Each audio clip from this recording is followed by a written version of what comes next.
Hello and welcome to Tissue Fluid. A little diagram for you. I've drawn some other bits on that I'll get to later. So we're just dealing with this picture here. So let's try and make sense of it first of all. This I can tell is a vein. So this is a vein because that's its valves. Yeah, there's a series of tubes. There's a tube here. There's a there's a tube here and there's a tube here. So there must be an artery, vein, capillary. I know technically it's a venule, a small vein. This is a small artery, so it's an arteriole. It has no valves in it.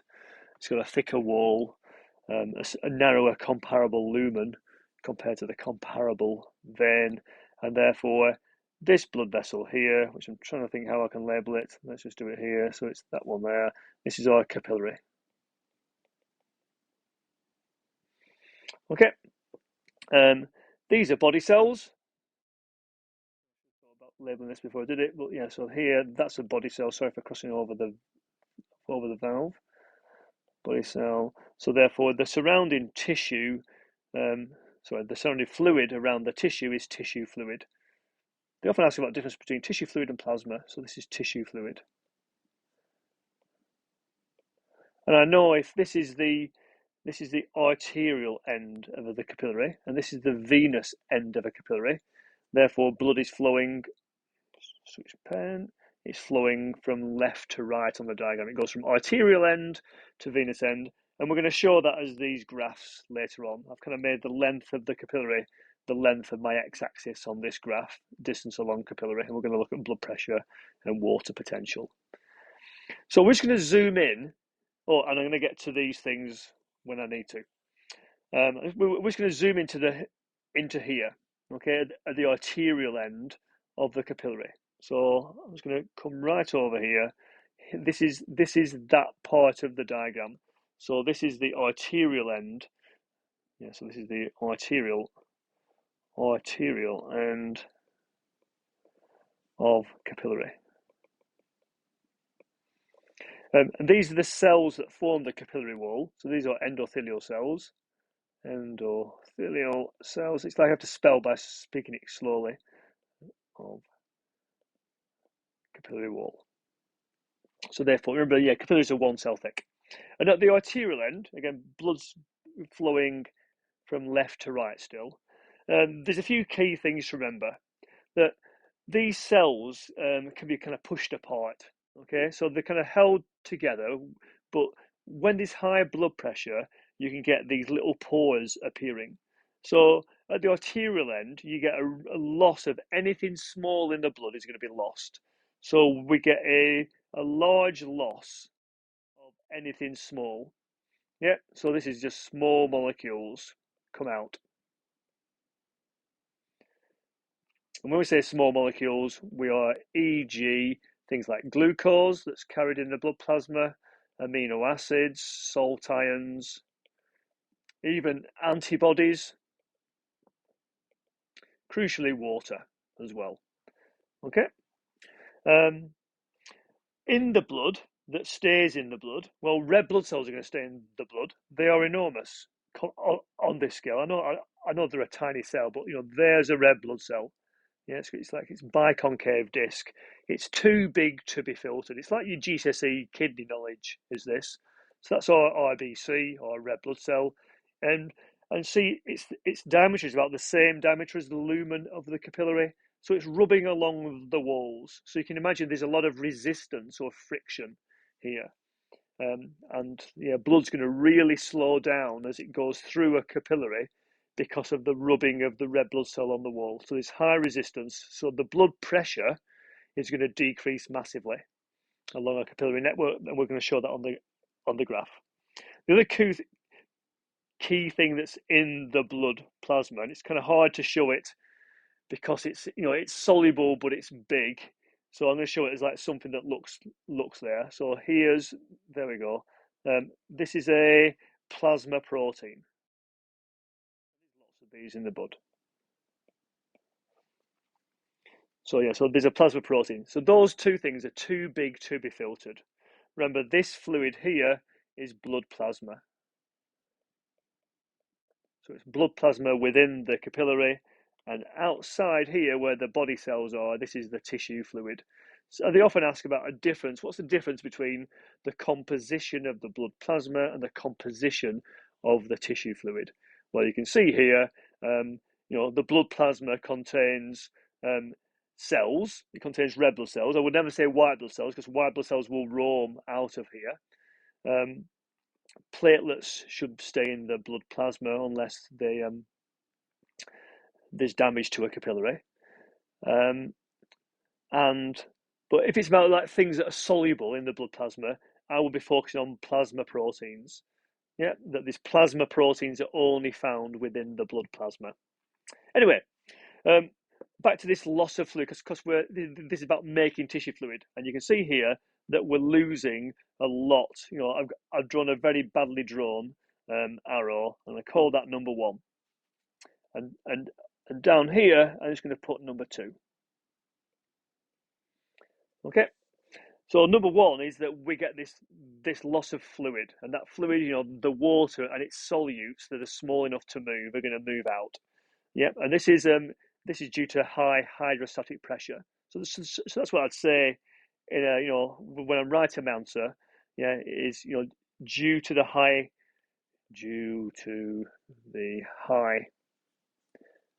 hydrostatic pressure at the arterial end of a capillary. Lots of water is lost. Lots of water, moves out of blood into the tissue fluid. So I'm adding fluid to the already tissue fluid. Okay. I've seen this called as well ultrafiltration. But I need to talk about pressure. So I could say this is ultrafiltration. It's pressured filtering. Yeah, so I've got high blood pressure because it's just left an arterial, a small artery. It's moving through a hole that's a certain size. Therefore, this is ultrafiltration. It's the same what happens in a kidney, and you'll do about the kidney in year 13. And you're in year 13 now. After Christmas, at some stage. Crucially, the plasma proteins are too big, and they remain in the blood. And then water comes back at 2. It's coming back by, well, if it's water and it's moving through a cell, well, it's moving through a partial epithelial membrane. 2 is osmosis. Okay, so yeah, a small amount of water comes back by osmosis. Squeeze this over here. I'm sure you'll make it nicer on your sheet if you're copying along. But yeah. So some water. It's a small amount, and I'm going to get to the amounts in a minute. Is reabsorbed by osmosis. It's like, well, how can osmosis be happening? Because I'm losing the solutes. Yeah, I'm losing sugars. Sugars are being lost. But this is a fraction of the blood plasma. So there's still going to be some glucose in here, and some glucose is lost. The crucial thing is that the plasma proteins, these are soluble. That's soluble.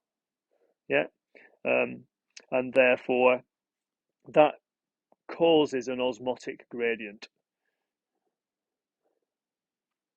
In terms of amounts here, I'm going to say that that I'm losing like 200 units of water are lost here, and I'm reabsorbing like 10 here. So I'm losing 200 water and I'm getting back 10. So there's a net loss. There's 190 units of water or less. Yeah, so that's our last thing that I'm going to write down, that there's a net loss, as in a total loss of water from blood in this region. I'm not going to write in this part of a capillary, in this region. So at the start, I've got high blood pressure. Same will be happening on this side as well. but I'm just going to focus on this top part. So yeah, I'm losing lots of water due to the high hydrostatic pressure. Some comes back by osmosis, and it's because of these plasma proteins. But I'm going to kind of talk more about them in a minute or two. So that's at the arterial end. Just underline that so it's clear. Underlined. So let's get to the venous end. So again, it's the same kind of like roughly the same diagram. So now yeah. So this is venous end. Venons. Sorry. Venous end of capillary. So it's still a capillary. I've still got it's now a side-on badly drawn red blood cell. And I've still got my plasma proteins in here as well. And then ask the two things. I'm just going to do the same two things. Have I got high pressure? No, I don't, because throughout the length of the capillary, these red blood cells have been rubbing on the side, plus we've lost fluid. The pressure in the blood is really low now. Okay, so there's no pressure to cause ultrafiltration. Yeah, you can see how the cells have packed closer together now because there's no high pressure forcing them out. So there's no outward flow. All I've got is the inward flow. Yeah, coming through the cells. It's osmosis. I've lost 200 in the first place. I reabsorbed 10. Here I'm going to absorb another 180 units of water. Okay, so this is where we have a net gain of water by osmosis. So this is where we say water is reabsorbed into the blood by osmosis. Because it's the plasma proteins were too big to be filtered. They remain in the blood. Plasma therefore cause a more negative. Are you okay with my symbol? Water potential. Don't write it in an exam, write water potential. So yeah, it's an osmosis answer. Yeah, about why it comes back. So I've lost 200. Let me just add it to this diagram. So I've lost 200 here.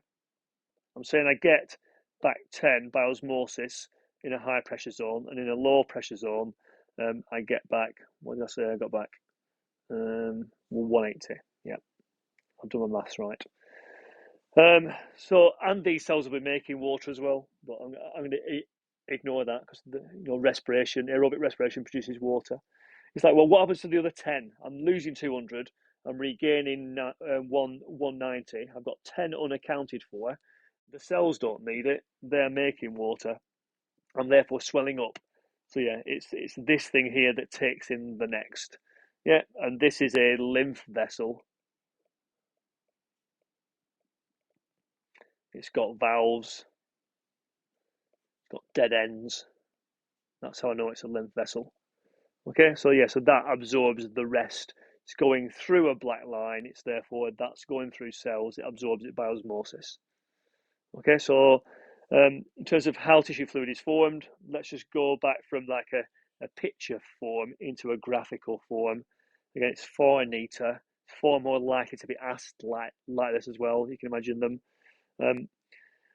making an exam, and they think, right, well, what's easy to make of like a bespoke picture, or just let's just draw a graph. They will just draw a graph. So let's just add a few bits to this graph. So this is our arterial end, venous end, A and V, distance along capillary. So I've got my arrow showing. I'm going to use blood pressure. Let's do it in red. So I've got a red line for blood pressure. Okay. Well, at the arterial end, the blood pressure is high. By the venous end, it's going to be really low. Okay. And it decreases pretty much like exponentially. Yeah. So I get this really massive drop off in blood pressure. Okay, and the reason why there's a large decrease in blood pressure, so let's put here, large decrease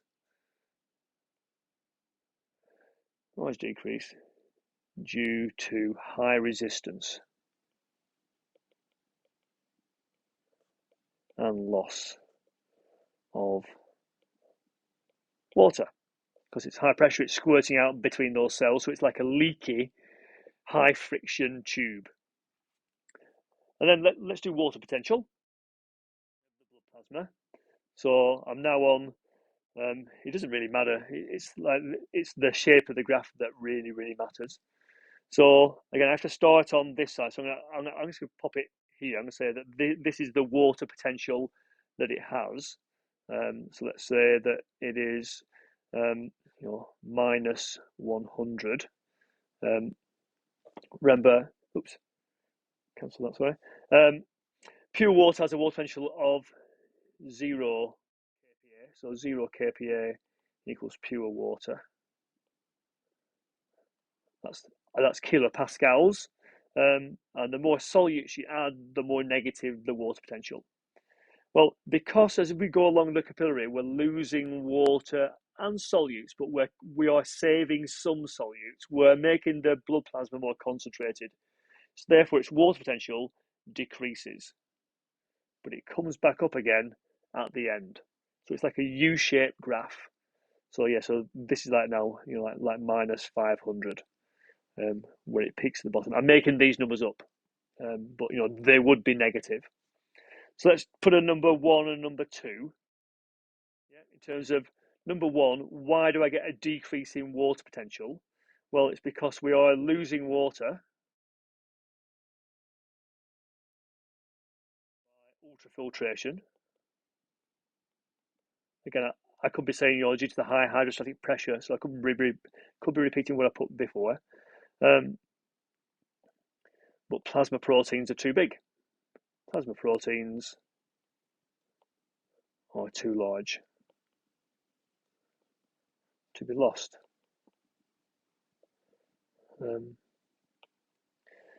Yeah. As they are soluble, they make the blood plasma a more conc solution. Sorry for the shorthand. Okay, and then number 2 is, well, it's coming back up again. Yeah, and I just say, well, it is exactly the opposite of this.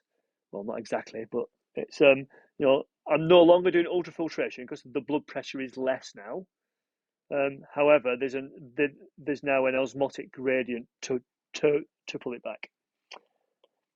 So number 2, we say that there's lower pressure in the blood, therefore no ultrafiltration. Water is reabsorbed by osmosis. Yeah, due to the plasma protein concentration. Okay. There's one other thing about, because the question might ask about it's how tissue fluid is formed and how it's returned to the circulatory system. So, I'll be saying about this high pressure here, and that it's lost. I will be talking about it's coming back here by osmosis and here. So it comes back by osmosis and it goes into the lymph vessels, and get more marks out of this because the lymph vessels, this drains back into the blood at the vena cava. So this is going to kind of like spiral its way back. Spiral, I don't know why I said spiral, but it's going to work its way back. So this is going to work its way back and it joins to vena cava. Yeah, so I'll try and get a mark for that as well. So I thought, I've done 19 minutes, sorry, but yeah, so feel free to like miss this bit, but this is just, how a question might be in context, but it will tell you about these. So yeah, health conditions and effect on tissue fluid. So yeah, high blood pressure. Well, if you've got high blood pressure, there's going to be more tissue fluid formation because it's going to be higher at the start. This graph here is going to be higher, and therefore it's not going to be 200 lost, it's going to be 300 lost. Okay, so high blood pressure just means that there's more ultrafiltration.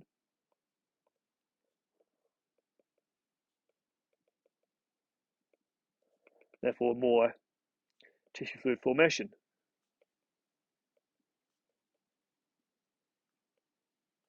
Therefore, swelling. You might have like a swollen face and things. If you've got chronic high blood pressure, you can be like look quite puffed up. And filariasis is it's when you have like parasitic worms living in your lymph nodes. So this basically gives you blocked lymph vessels. Yeah, due to parasites. Not in this country. Don't have to worry about it. There's a certain biting insect that will infect you with the worm. Was it from is it from drinking water? I'll have to check. Anyway, it's we don't have to worry about it in this country. It causes elephantitis. If you've heard of elephantitis, like a massive like swollen leg. So this is going to basically stop that. It's going to stop the uptake of the 10. So I'm losing 200. I'm bringing back 190. I'm not absorbing 10. I'm therefore swelling up, and therefore this will get more and more fluid will get in it. It'll get more and more pressurized, so there'll be swelling occurs that will eventually kind of balance out. Because if it's higher pressure here, you'll get less loss from the blood. But yeah, it's going to mean that you don't reabsorb it from the lymph vessels. So blocked lymph vessels, therefore swelling. Pentagon thick, sorry, has water not absorbed by lymph into lymph. Was that pen gone thick? Who knows? It's the mystery of the software. And then starvation. If you're starving to death, it's the classic like starving African child from like the 1980s. They used to show on TV, or I think recently I've seen them in Yemen with his like young children with like swollen abdomens because they are starving. Well, if you have starvation, then there is less plasma proteins in the blood, as well as lots of other things. Therefore, less osmosis to reabsorb water from tissue fluid. Therefore, swelling again. So yeah, they all lead to swelling, but they all rely on this. Again, the filariasis, this worm, it lives in here and blocks that, so it messes with this. Higher blood pressure makes this number bigger, and lack of plasma proteins makes this number smaller. Okay, so yeah, so we're kind of messing. You can see how they like to kind of do it in a scenario because they can test your understanding of these three key numbers. I've gone over almost 23 minutes there, or over 23 minutes, so I will stop. Hopefully it was useful. Take care, everybody.